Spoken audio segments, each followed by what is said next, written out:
আজকে আমরা সবাই পৌঁছে গেছিলাম একটা আশ্রমে, নাটাগড় বিবেকানন্দ আশ্রম। আর এখানকার মেনু থাকে প্রত্যেক বছর সেম। আর এই বড় বড় কন্টেনারগুলোতে দেখছো তোমরা কত পরিমাণে খিচুড়ি রেডি করা হচ্ছে, আর এই কড়া থেকে খিচুড়ি সোজা চলে আসে এই কন্টেনারে। আর এই জায়গাগুলো তোমরা প্রথম প্রথম ফাঁকা দেখলেও পরে এই জায়গাগুলোতে প্রচুর পরিমাণে ভিড় হয়, যে ভিড় আটকানোর ক্ষমতা আমাদের হাতে থাকে না। কারণ এখানে লোকের অ্যারেঞ্জমেন্ট থাকে কম করে 2,500 থেকে 3,000-এর মতো। তোমরা হয়তো ভাবতেই পারো এই 2,500 থেকে 3,000 লোক খাওয়াতে আমাদের অনেক টাইম লাগে। মোটেও সেরকম সময় লাগে না। জোর হলে 3 থেকে 3.5 ঘন্টা টাইম লাগে এই 2,500 থেকে 3,000 লোক খাওয়াতে। কারণ প্রত্যেকের কাজ থাকে আলাদা। কেউ পাতা রেডি করছে, কেউ প্লেট এগিয়ে দিচ্ছে, কেউ খিচুড়ি ভরছে, কেউ আলুর দম ভরছে, কেউ টোটাল খাবারটাকেই সার্ভ করছে। আর আমরা তো টোটাল খাবার সার্ভ করছি ভেতর থেকে, আর এরা বাইরে থেকে টোটাল খাবার সবার হাতে এগিয়ে দিচ্ছে। তোমরা এখানকার ভিড় দেখতে পাচ্ছ, এটা হয়তো জাস্ট 10% ভিড়।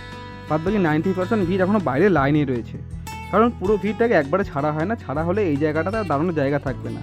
এই জায়গাটাতে আমরা সুস্থভাবে যাতে কাজ করতে পারি, খাবার সার্ভ করতে পারি, সেই কারণেই থেকে থেকে থেকে থেকে ভিড়টাকে এগিয়ে দেওয়া হয়, আর কিছু কিছু করে লাইন ছাড়া হয়। আর তোমাদের আমি আরেকবার মনে করিয়ে দিই, তোমরা যারা আমার সাথে ক্যাটারিংয়ের কন্ট্যাক্ট করতে চাইছো তারা স্ক্রিনে দেওয়া নাম্বারে আমার সাথে কন্ট্যাক্টটা করতে পারো।